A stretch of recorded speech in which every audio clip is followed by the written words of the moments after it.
Sukihoto, and welcome to the Buddhist Mahavihara's Facebook page. We are here at the Buddhist Mahavihara's Dhammadana series.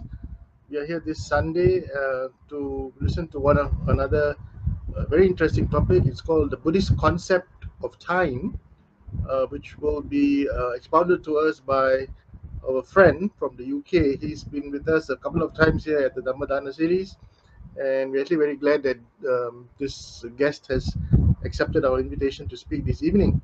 Let me introduce to you Dr. Sunil Kariyakarawana from the UK to join us this evening.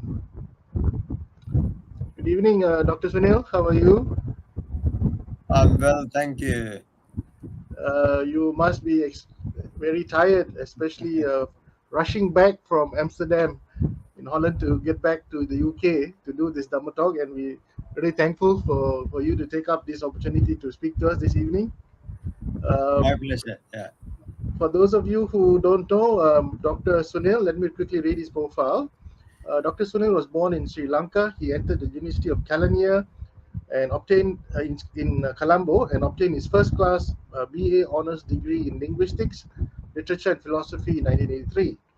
In 1985, he won the Commonwealth Postgraduate Scholarship offered by the Commonwealth Association of Canada and completed his master's in theoretical linguistics at the University of Ottawa. In 1987, he was offered a teaching assistantship by the Cornell University in New York and obtained his PhD in theoretical linguistics and cognitive studies in 1992. In the same year, he was offered a senior lecturer's position at the University of Kelaniya in Sri Lanka, where he worked till April 2000.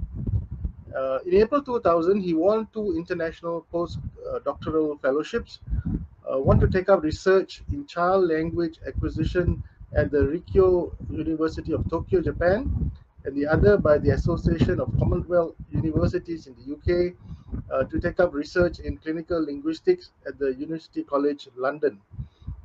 Having completed both research projects in 2002, he joined the Department of Language and Communication Science at City University of London, teaching clinical linguistics to BSc students. In the same year, he migrated to the UK under the Highly Skilled Migrant Program. Now, throughout his academic career, he has spent time studying and practicing Buddhist meditation, and Dr. Sunil has been offering meditation to professionals in government departments in the UK, including the NHS and the Home Office. Now, Dr. Sunil is currently the Buddhist advisor at St. Michael's College, Cardiff University. He's also the director of Kalyana Mitra of the Buddhist Chaplaincy Support Group. She's also serving as the first Buddhist chaplain to Her Majesty's British Armed Forces for the past 12 years. He's also an executive governing council member representing the UK to the International Buddhist Confederation, IBC India. He's also the lecturer in Buddhist spiritual care at the Free University in Holland. So that was the doctor's profile, and without much ado, I would like to invite Dr. Sunil to speak this evening on the Buddhist concept of time. Doctor? Thank you, Leslie. Thank you very much. Really appreciate reading a long profile, and also I should also salute, offer my tribute to the great work you do, the Buddhist Mahavihara, venerable monks, and yourself. You have been really persistent in your Dhammadana series, which is wonderful. So today I'm going to actually talk to you about some very interesting topic, the Buddhist concept of time. As you all know, time is something that has been studied from many different perspectives, from scientific perspectives, philosophical perspectives, and so on. So, as we know, our great scientists in the world, Minkowski, Einstein, and even our good friend Stephen Hawking. All of these, physicists have actually studied science. And then there are philosophers who have studied science in both Eastern and Western philosophies. And actually, what is really at the heart of this today's topic is what the Buddha, actually the Buddhist revelation of time and temporality. So this is such an important topic, and perhaps if you recall the great statement, almost which appears in the Buddhist text, in the Pali Canon, quite often the Buddha actually says. Tasmatiya bhikkhave rupang atita anagata pacchupanna ajjattang va bahidda va yandure santike va olarikang va sukhumang va. And there lot of epithets have been used to talk about time. As you know, every language has a temporal word and time denoting adjectives. So atita, in the Pali, three Pali words are atita, vartamana, and anagata. In English, the past, present, and future. So every language has actually these three times. So what I'm actually going to draw your attention today is that the Dhamma language, however much even the Pali language has this, Dhamma language does not have, it uses in a very different way. Time is used as atita, anagata, pacchupanna. And this is really important because most people don't realize this, because the word pacchupanna has been translated as present. The moment you actually translate that as present, and we are subscribing to the same linguistic temporality. So atita, anagata, vartaman. Now, why doesn't the Buddha use the word vartaman? I mean, this question has been raised by many, but sadly, a lot of commentarial literature, pacchupan is being used and referred to as the present. Now, actually, why then the Buddha did not use the word vartaman? And why did he use pacchupan? And the pacchupan is very interestingly connected to the core Buddhist principle, that is paticcasamuppada. So pacchupan means actually, basically pacchaya, avijja pacchaya sankhara, pacchaya is connected to the paticcasamuppada. So after the Buddha's enlightenment, he reflected on the paticcasamuppada, and he came to fully realize this temporal, time blind spot that we all subscribe to. And that's why he actually, deviated, used it as a point of departure to denote that it is actually, pacchupanna is not present moment. I mean, sadly, most people interpret it as the present moment, the present. But what is then pacchupanna? Pacchupanna means the, dependently arisen. Pachaya uppanna, conditionally formed. So when the present is conditionally formed, what happens? So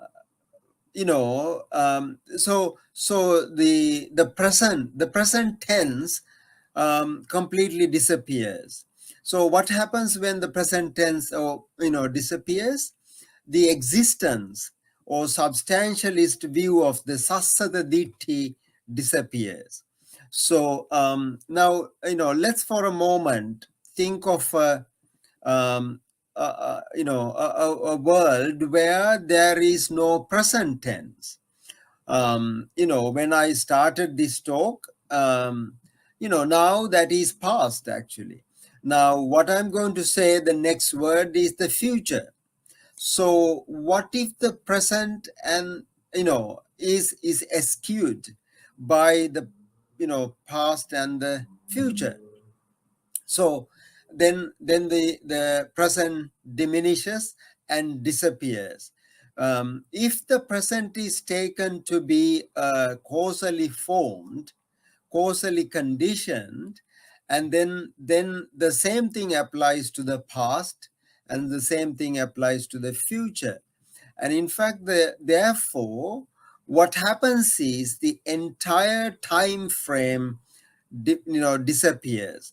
Now, there you see a time cannot be taken out of the mental domain.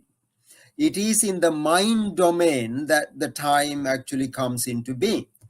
And when the time comes into being, and then the space comes into being, and this is why the Buddha says atita anagata pacchuppanna, and the ajjattangva bahiddava, internal, external, olarikangva sukumangva, gross or subtle, yangdure santikeva, hinangva panitangva, either like or dislike, low or high, or gross, far and near.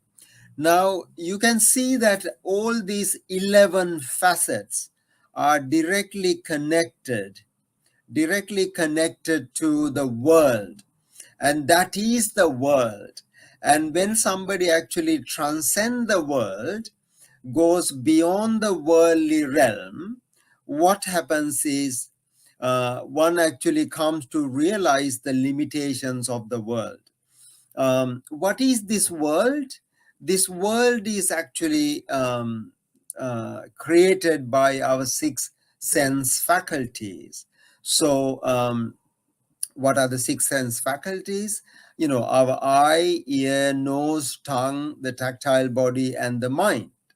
So this is why the Buddha says, actually, this whole world appears in these 6 senses. Chasu loko samuppanno, chasu kubbati santava, channameva upadaya, chasu loko vihanyati. The Buddha says, chasu loko samuppanno, this whole world actually appears or comes into being in these 6. Chasu kubbati santavan, the whole association is with these 6 senses. Channameva upadaya, having actually grasped this 6, chasu loko vihanyati, the entire world actually gets tired of this. So that really very clearly shows that we have no experience beyond these 6 senses. So therefore, the time, space, everything, all the 11 facets, what are the 11 facets?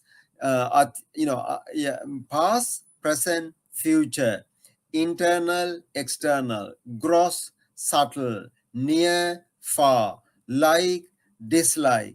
All these 11 are actually connected to our mind. And this is how this becomes part of the Paticca Samuppada. And this was the Buddha's reflection. And on the day of his enlightenment, he saw this Pacchaya connection in the Sutta Pacchaya Pacchuppanna, in the Samyutta Nikaya, very clearly Buddha shows whether it is actually known to you or unknown to you. Upadava tathagatana, anupadava tathagatana, titava sadhatu dhamma titata dhamma niyamata, yadidam paticca samuppada. So this is how the Paticca Samuppada has been explain whether the Buddha, or whether we realize it or not, whether the Buddhas were born or not. This Paticcasamuppada nature exists in the world. So what is then what is then to be realized about the time is paticcasamuppanna. If something is paticcasamuppanna or dependently arisen, and then it is subject to these other conditions as well. So what are the other conditions?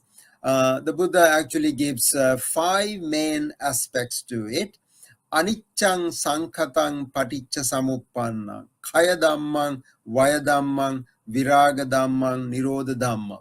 So anicca, so it is actually subject to anicca. Now there again, there is a vast misunderstanding about the anicca. A lot of people think anicca is the impermanent nature of an existing thing. If that was the case, then the anicca does not necessarily lead to suffering. Why? Because when the pandemic ends, it is actually going to give us more happiness. So, but the Buddha's discovery was yada niccang tan dukkhang, that which is impermanent, necessarily lead to suffering. Yan dukkhang tadanatta, if that which is dukkha is necessarily not non-self. So therefore these 3 characteristics of existence, they are not separate entities. They are 3 facets of the same reality in the world. And this is what is this was the real discovery of the Buddha. So therefore this word paccuppanna is such an important, such an interesting, such a profound word. And that if we really understand this word, and then that opens up, and in the Dharma, it opens up a huge door to the realization of Dhamma. What do you understand when you understand paccuppanna? You understand idappaccheta. So idappaccheta is the is this nature of the paticcasamuppada. Now, in the same sutta, Paccaya Paccuppanna Sutta, the Buddha says, Ya tatra tatata, avitadata, ananyadata, idappaccheta.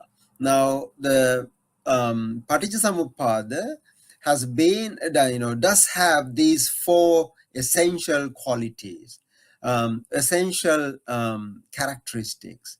And these characteristics are tatata, objectivity, avitadata, invariability, ananyadata, exceptionlessness. there is no exception to this.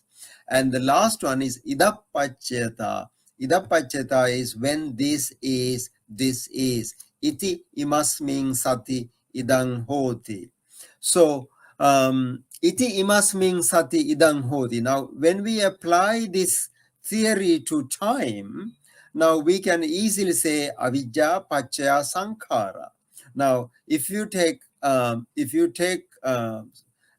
to be a sankhara, now we just say aniccang sankhatang paticcasamuppanna. So the time is anicca, impermanent, sankhatang fabricated, paticcasamuppanna, dependently arisen, kaya dhammang. Kaya dhammang is again, it's actually, there is no solid entity or existence of it. Vaya dhammang, it is of the nature of dispensing, or vaya. And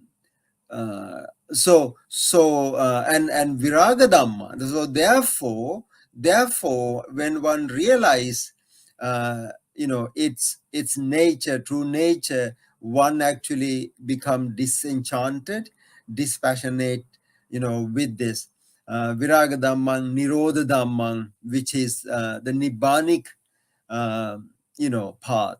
So, what I really wanted to impart in this,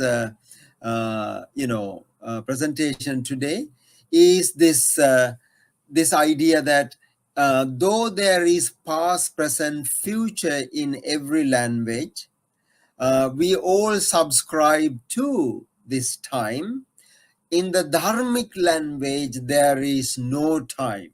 The temporality is an illusion. It is, it is actually, if it is dependently arisen, it is subject to avijja paccaya sankhara. So it is because of our ignorance that we subscribe to the past, present, future. And then the Buddha says, people actually form these views, in the Sabbasava Sutta, the Buddha says the channang dittinang anyataran ditting apajjati. So basically, when somebody has not does not have the ability to go beyond the time or temporality, one gets really stuck to this idea. Have I been in the past? Ahosing me atitang madana. Kinnuko ahosing atita madana. Katannuko ahosing atita madana. King hutwa king ahosing atita madana. So, have I been in the past? How have I been in the past? What have I been in the past? And having been what have I have come to this or that or the other. Now all of this is part of the ditthi, and the same thing applies to the present moment. In the present moment, also one questions, ahamasmi, am I being, do I exist? How do I exist?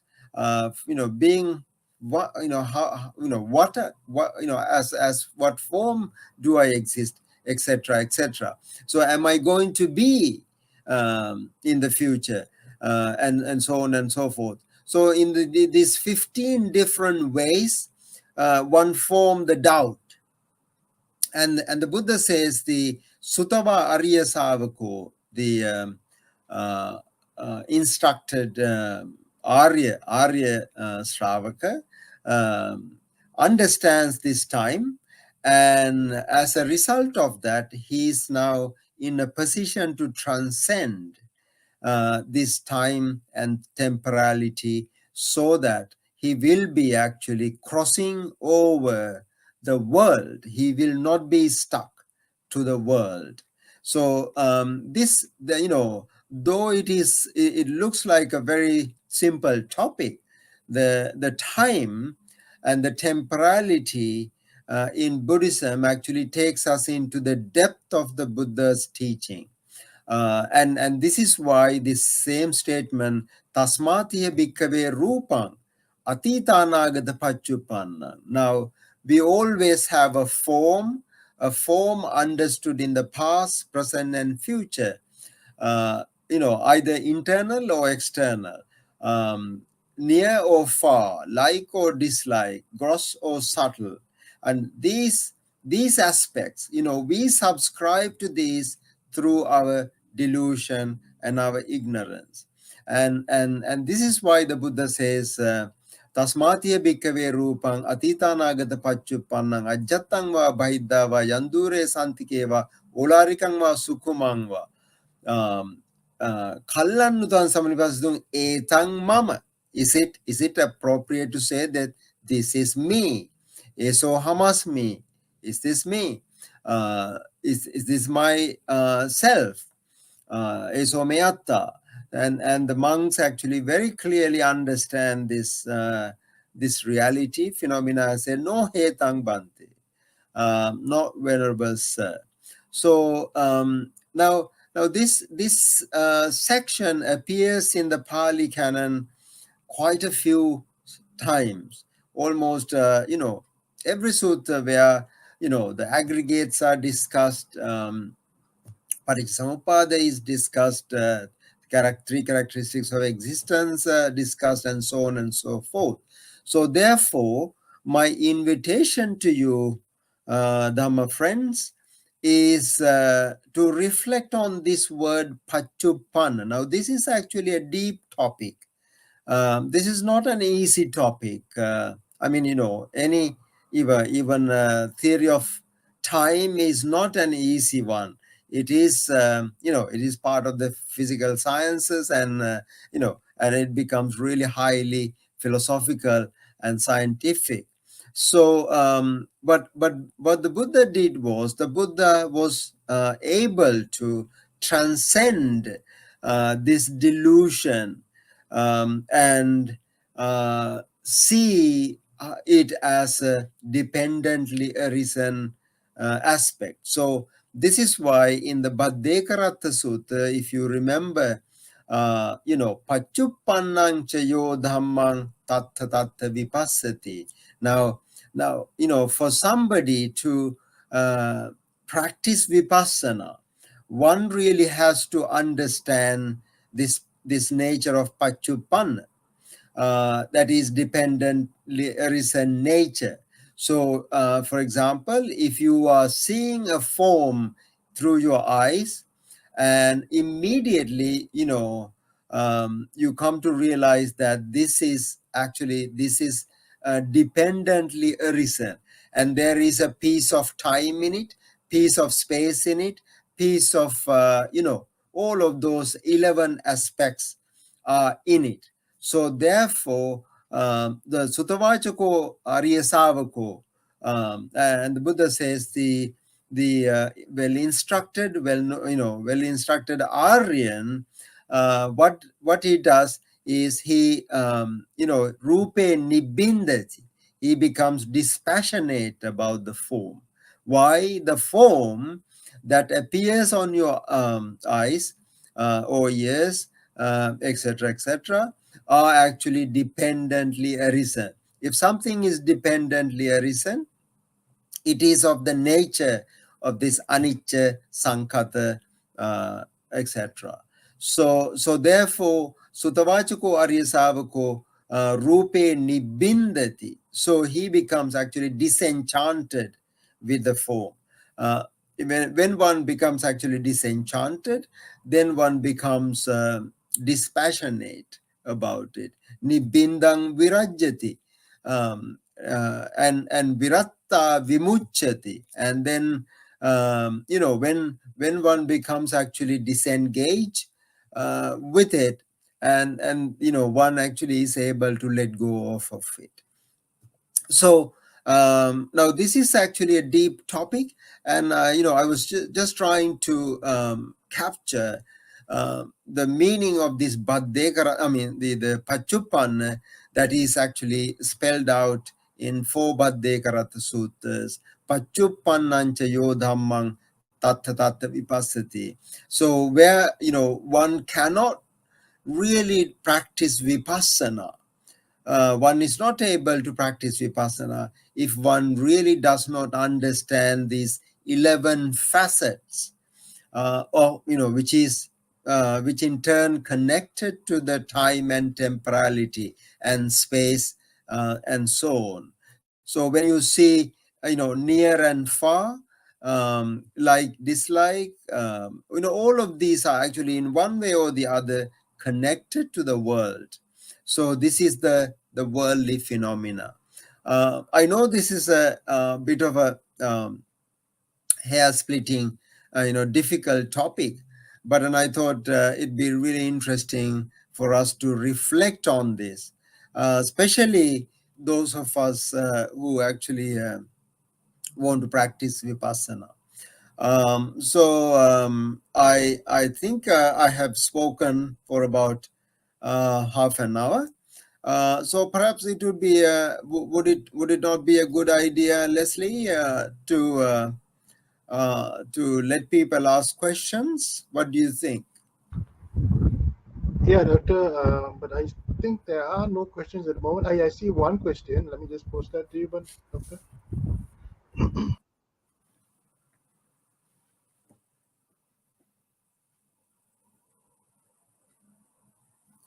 Okay, now that's a really good question, very relevant question. In the modern context where everything is subject to time, how do we not pay attention to it? Actually, that is absolutely right. So we cannot avoid that at all. Buddhism is not paying attention to things, but it becomes aware. What the Buddha wants us is not to sort of ignore something. Now, if you remember Satipatthana, Mahasatipatthana Sutta, the Buddha says actually everything need to be paid attention to. So he says, Saragang va chittang saragan chittanti pajanati. Pajanati. Pajanati is a very special word. What it really means is know with wisdom, aware of, with wisdom. We all, I think the whole Buddhism is about being aware, being awake to the reality, rather than actually rejecting the world. And the Buddha actually gave a really nice analogy, and he said I'm like a lotus. Where does the lotus grow? Lotus grows in the mud. But that lotus really doesn't get afflicted or attached to the mud. It springs out from the mud, and it actually blossoms without touching it. And there is a beautiful stanza, which I like very much. It says, Pundarikang yatha vaggu toyena nupalipati. Just like the lotus which does not touch the water, the mud. Nupalito mi lokena. I am not attached to the world. Tasma buddhosmi brahman. And this was said to, I think, Brahmayu. Where when he was asked, who are you? And, are you a god? Are you this? Are you that? And the Buddha said, I'm none of that. And and then he said, yes, are you not a human being? And he said, no, I'm not an ordinary human being either. So the reason being, this wisdom, this awareness, this ability to penetrate into the reality. So when you penetrate into the reality, you really don't have to be attached to it. So, but you really have to pay attention. You have to keep a diary. You have to do everything with the time. I had to fly this morning from one country to another to deliver this talk. So actually, so, and I hope that answers your question. Buddhism is not about not paying attention, but being aware, but still dealing with the world. And the Buddha actually gives again another really nice expression. I live unattached with the world. Um, you know.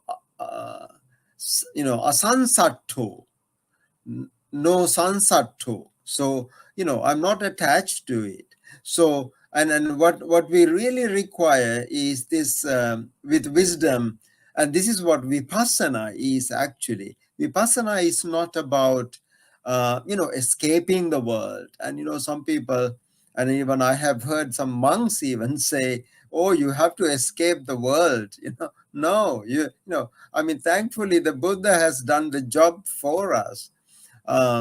You're not escaping the world, but you realize the world.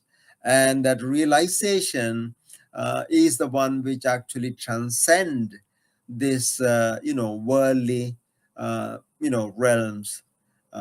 So thank you for the question. Any more questions? Just, Doctor, following up from your explanation, if we are as lay people trying to live in this world, how do we then relate to subjects or appointments or whatever it is?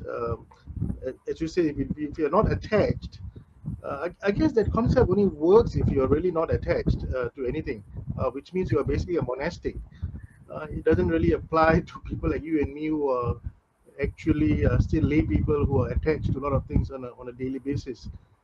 How do we then marry the two, Doctor? Very good question. Yes, a really good question. I mean, now this is where the subtlety of the Buddhist teaching is. The Buddha. I mean, if you really look at his discovery, there were many traditions of ascetics and who were trying to escape the world. And you remember these 5 ascetics that who actually even left him, yeah. And they dogmatically took these teachings, but the Buddha actually left that, and the Buddha actually chose what he called middle path. And the middle path, Majjhima Patipada, that is actually not, middle path is not a middle point of the two extremes either. The middle path is realization. Now remember, in the Sabbasava Sutta, the Buddha says, Janato ahang bhikkhave passato asavanang kayang vadami. No ajanato, no apassato. So I'm actually I say this teaching is for the one who knows and one who sees it. And in the process, actually, what we really want to know is to, first thing is, understand where we are. I mean, when you know that you are in the mud, you can still be in the mud and do your, you have to actually get down to the muddy, paddy fields and for your survival and everything. But you know that you are in the mud, and knowing that is the most important thing. So, I mean, now remember the Buddha himself, after his enlightenment, I mean, he could have just easily escaped the entire world and, gone into a jungle and, lived the rest of his life. No, he didn't do that.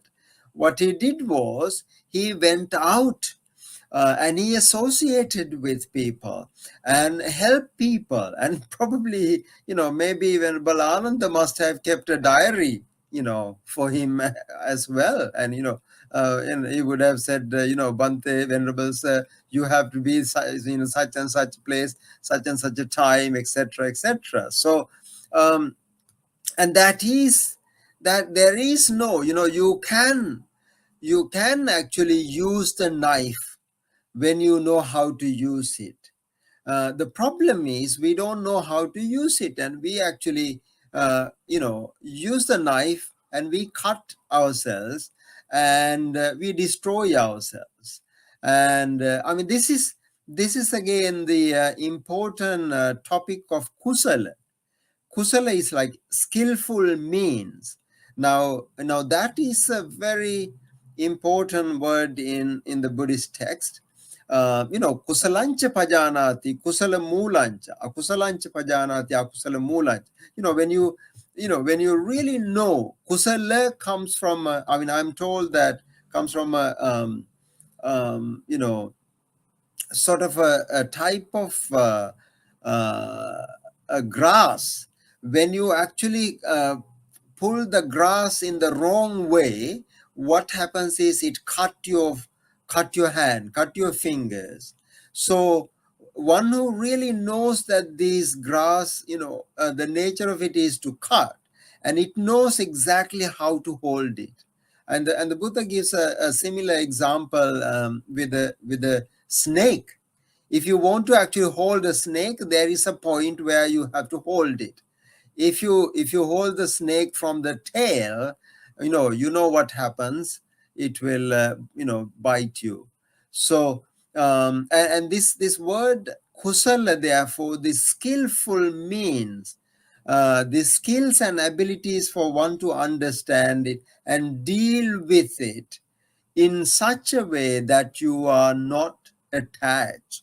Again, not attached does not mean actually leaving the world at all.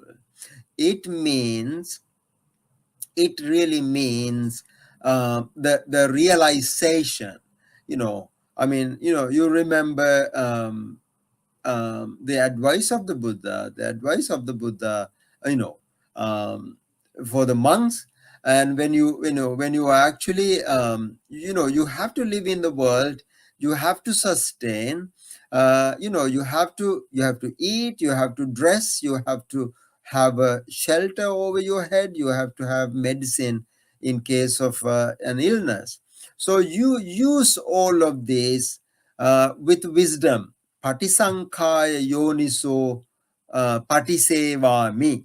Yeah. So patisankaya yoniso means actually, having reflected, having contemplated, having really realized its true nature, you can use it. What normally world does is, world actually does not use a thing. It actually abuses things, and that is the difference.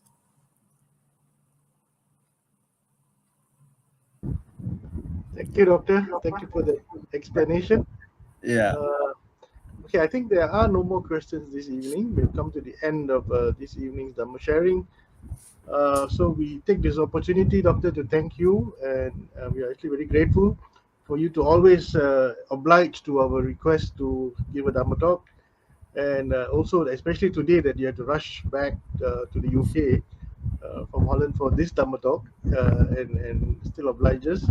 So on behalf of the monks and the committee of management of the Buddhist Mahavihara, let me take this opportunity to thank you, Dr. Sunil, for this wonderful sharing. And also to our sponsors this evening, thank you for sponsoring this evening's Dhamma sharing so that we all can benefit. And also the viewers who are joining us at both the BMV Facebook page as well as the TPCM's Facebook page. I hope you understood what Dr. Sunil was talking about in terms of the Buddhist concept of time. And if you do have any questions, you can always email us and I'll forward the questions to Dr. Sunil, who then can maybe explain to you via email. So with that, we will take a break actually for the next 2 weeks, next week at least, next Friday and next Sunday. There will be no Dhamma talks because we're actually celebrating our Sinhala New Year. And I also understand Dr. Sunil is going to Sri Lanka for a couple of weeks as well. So have a pleasant trip to Sri Lanka and a safe trip to Sri Lanka, Dr. Sunil. And we will see everyone in 2 weeks' time. So Sukhi Hotu and have a good and pleasant evening. Thank you.